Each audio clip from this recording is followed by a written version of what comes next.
in front of my books again. Hey guys, it's Kayla. Today I'm going to be doing my April wrap-up. These are all the books I read in the month of April 2018. This month I read 18 books. That consisted of 5 novels, 4 novellas, or like what I'm considering novellas, 6 graphic novel trades, and 3 graphic novel single issues. So if you didn't watch my last month, March wrap-up, March was a shitty month. Really didn't read anything that great. Books that were actually pretty good didn't feel that good because I was kind of like in a slump. Read a series that really just threw me off completely. I'm just like kind of now getting over that thanks to all these like shorter graphic novels and novellas like really help. So that's just kind of like when I'm in the mood. Like I'm still dabbling in like larger novels obviously, but I'm just really finding some really good things in the graphic novel genre and I'm just having a good time. So I'm talking about all these like how I read them, so even though like I'm counting the single issues as technically like a book because I read it as a single issue, so I'm going to count each of these books how I read them when I read them, and that added up to 18 books. So here we go. I'm gonna go in order from like the beginning of the month to the end of the month, but I'm gonna kind of like bundle some of the graphic novel stuff together since I kind of like binged an entire series. So the first thing I read in April was The Chalk Man by C.J. Tudor. I read this as an ebook. I read this as an ebook. I got this off of Kindle Unlimited and I gave this 4 stars. This is like a mystery thriller. Has to do with these group of kids, like 4, like mostly boys, 1 girl. That part is reminiscent of It. It kind of gets compared to It a lot, but really that's like the only thing that's similar is that it's just kind of these preteen group of kids that kind of get into some shenanigans. Hey Farva, what's the name of that restaurant you like with all the goofy shit on the walls and the mozzarella sticks? You mean shenanigans? Oh. You're talking about shenanigans, right? Put those away! And then you kind of meet up with some of them when they're older. Other than that, it's not like It. Basically there's this murder in this small town, and there's like drama in this small town, and these kids kind of get caught up in it. And along with that, there are these like mysterious like chalk drawings all over town that are showing up like by this dead body and by these other things. And these kids had also used the same kind of chalk drawings to like communicate with each other in their own like secret way. So that's kind of what it's about, and it's really good.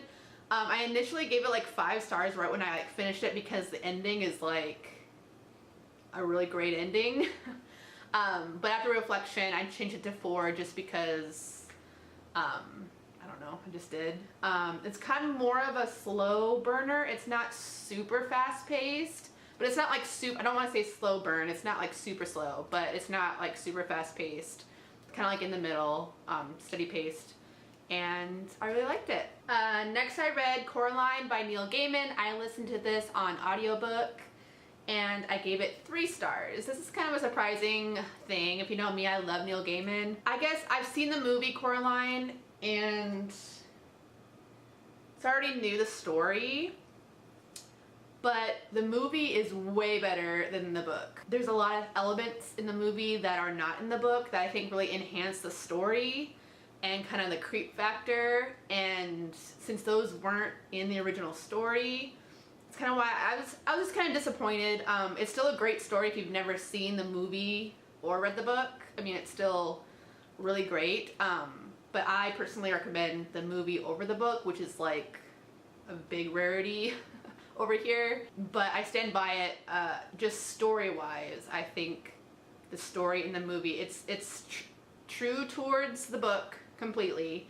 It just has some characters that aren't in the book and some like iconic looks that aren't in the book that everyone associates with Coraline, and it's just a really great film. Next I read Silent Victim by Caroline Mitchell. I read this as an ebook. This was also a Kindle Unlimited read, and I gave this one 3 stars. This is another mystery thriller. It is the pitch of the story on the book is essentially that there's this husband and wife, and they're getting ready to move because the husband got a new job, but the wife doesn't want to move because there is a dead body buried in their backyard that no one knows about. So I think that's like kind of all like the premise is. And while that is what the book is about, that's kind of like the first like 25% of the book, and then like it kind of goes from there.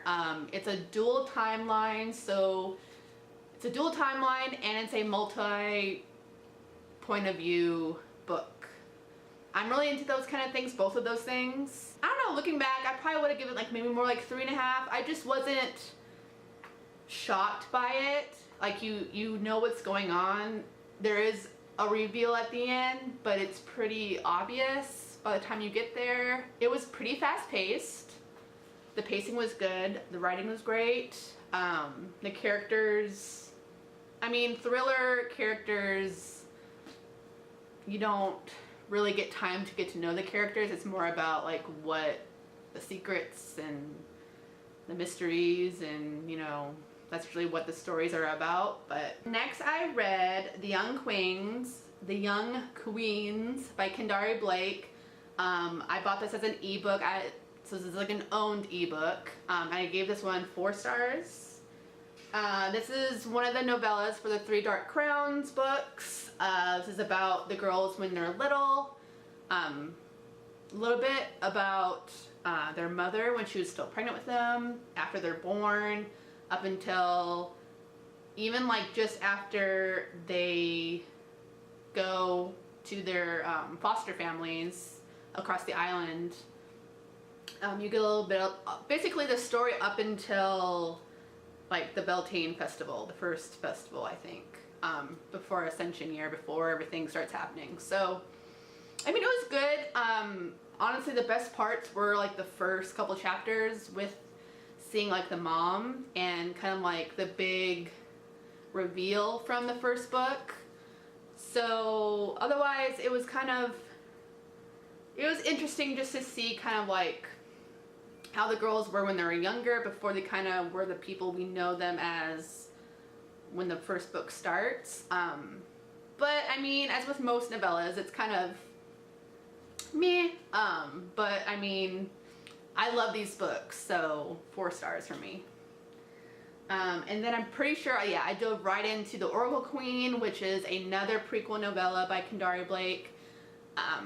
This is another owned ebook. They have both of these published in a paperback book called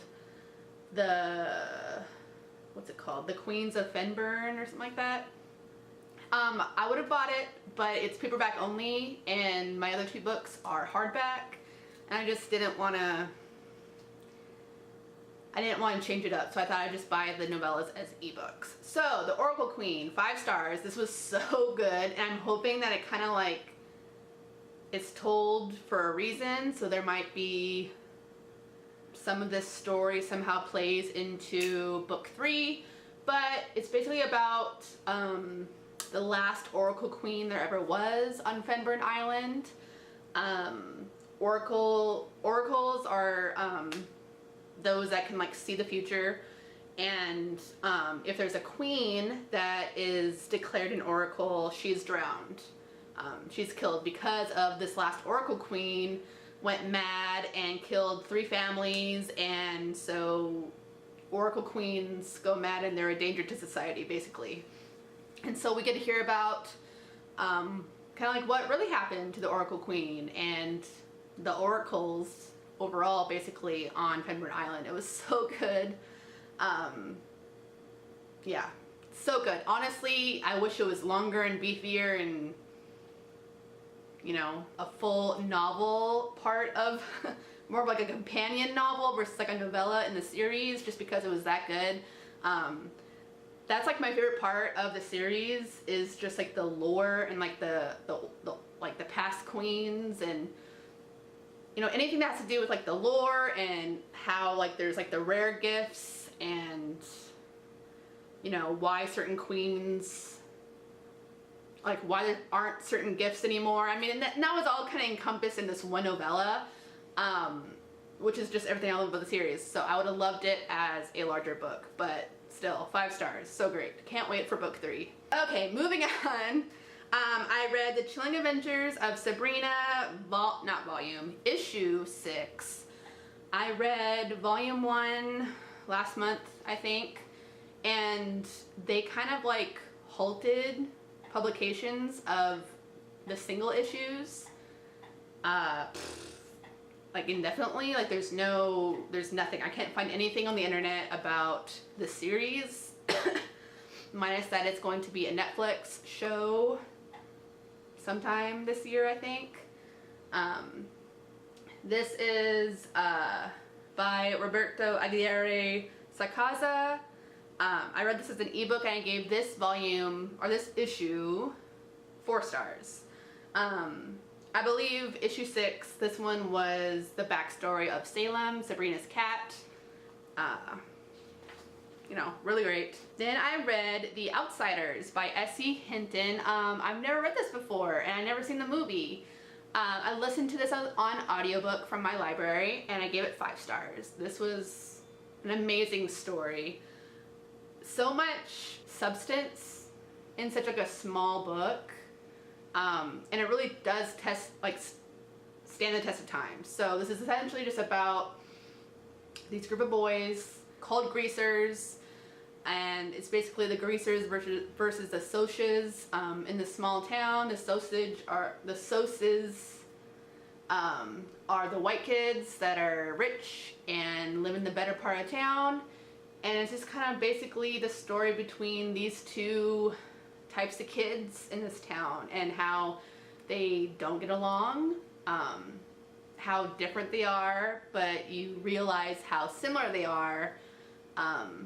Obviously, just because you're rich doesn't mean you're happy, and just because you're poor doesn't mean you're not smart. So, such a great story. If you've never read it, definitely pick it up.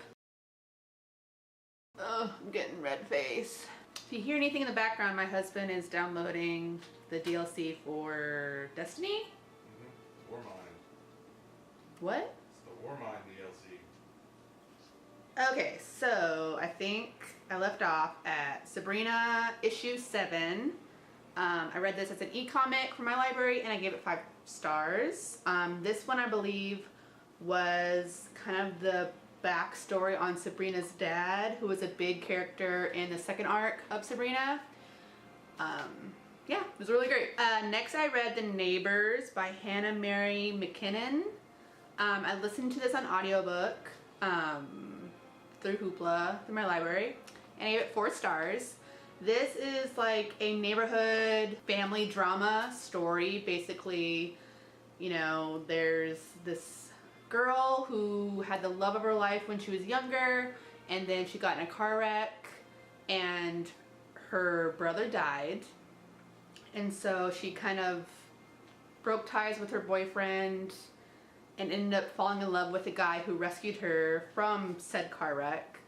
And then, like, I don't know, 20 years later, her ex-boyfriend moves in next door, and he's married and has a daughter. So it's just kind of like the drama between that. It was really good. The audiobook was great. It had 4 different narrators for the different people, and very, very dramatic. You know, just different relationships between all the people. The ending was really great. Pretty twisty. Pretty predictable, but I don't think it's really set up to be too unpredictable. It's more so just all the drama, and it was really great. Then I started Harrow County by Cullen Bunn and illustrated by Tyler Crook. And oh my god, this is like my new favorite graphic novel ever. I talked a little bit about this before in my other videos, but the original storyline is that it's this tiny town, this county essentially, back in like the, I want to say it's like 1920s. This little town hung a witch, and she kind of cursed the town and said that she would be back for revenge. 18 years later, there's this little girl in town, well, there's this 18-year-old in town who the town folk believe that she is the reincarnation of that witch. And it just kind of goes from there. The artwork is amazing. It's like a watercolor feel, muted, so it's still eerie, but yet it's still colorful at the same time. Tyler Crook does about 80%, 90% of the artwork. There's only a few volumes. I think there's like 4 volumes, not volumes. There's 4 issues total that I guess he was unavailable, and so they had a guest artist come in. Not my favorite thing in the world, however, it wasn't as distracting as it is in some other graphic novels that I've read before. But the storyline is so good. So I read volumes 1 through 6 in April. Just binged through them. Some of them are 4s, some are 5s. So good. I can't wait to own them. The last arc is coming out, like, has been coming up now, and so there's, I believe there's 2 issues, single issues left, and then the final volume 8 will be out in October. So I'm not sure if I want to try to pick up the single issues to know what happens, or if I can resist and maybe do a reread and then read the last installment in October. I'm not sure, but these are definitely things that I want to pick up and own because the artwork is fantastic, the story is fantastic, and I'm so glad I was introduced to this great story. Rounding out Sabrina, I also read Sabrina issue 8. This is kind of like just going off on the second arc of the story. This is the last issue, single issue that is out. Like I said, the storyline is kind of on hiatus. I'm not sure what's going on. Hopefully they'll pick it back up. But it kind of like left off like on a big cliffhanger. Like the 2 previous single issues were backstories on Salem, backstories on the dad. This issue 8 kind of got the story going for the second arc, and like I want more. Okay, so then I read The Wicked Deep by Shay Earnshaw. I read this as a physical book through my library, and I gave it 3 stars. This is my lowest rating book of the entire month, I believe. Yep.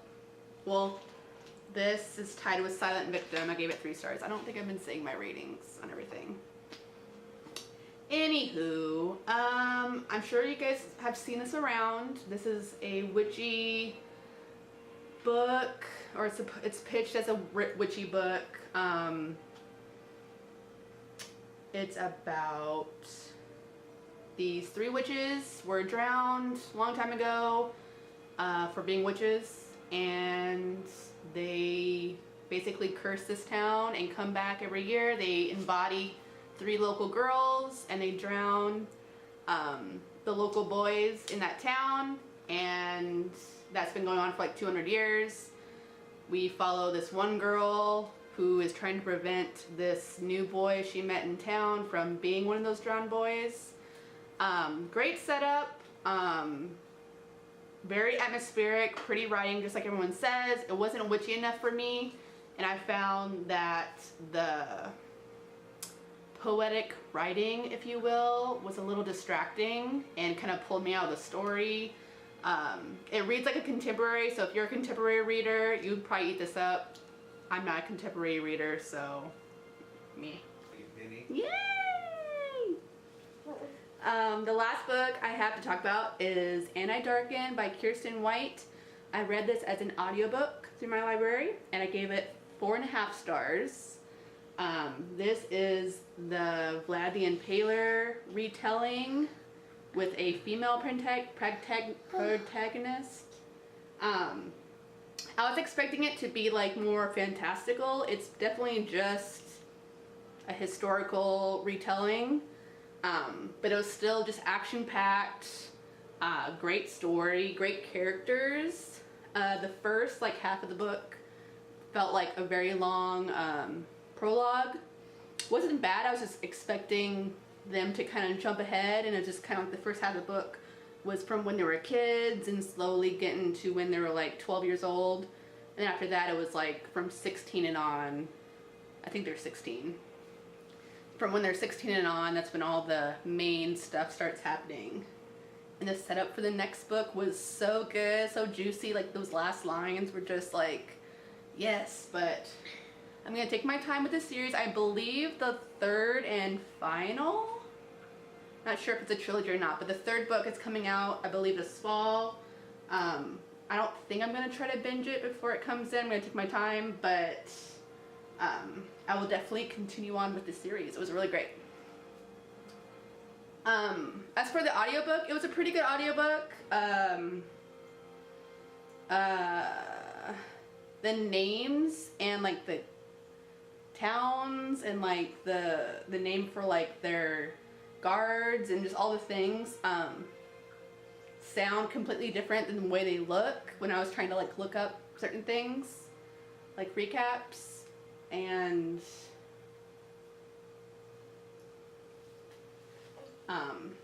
just, you know, just kind of like with any audiobook, if you're listening to an audiobook that's more fantastical or has a lot going on right away, you kind of get lost without visually seeing the words, I feel like, in my opinion. But you just gotta keep going and it gets better. Yeah, I'll probably continue the rest of the series as audiobooks. So I believe those are all the books I read in the month of April 18. Woo! And like most of them were 4 and 5 stars. So although they weren't a whole lot of larger novels, there's still a lot of great reads, and I feel like I'm finally getting out of my funk. So I hope you guys are enjoying your reads. Let me know. Let's see, right now I'm currently reading 4 things. I'm currently reading Evelyn Hugo, like The 7 Husbands of Evelyn Hugo, an audiobook. Fantastic. Like, if you're not an audiobook listener, pick this audiobook up. It is so great. I've started I Hate Fairyland, the graphic novel, the actual like book bind up, so it's like issues 1 through 10. Amazing. I'm finishing up If We Were Villains buddy read with Joshana C. So good. Also, if you like love Shakespeare, that's the book for you. And I'm also need to finish up The Diviners. I was listening to that on audiobook. I thought I still had like a day left, and it turns out I didn't, and so my library like took the audiobook away.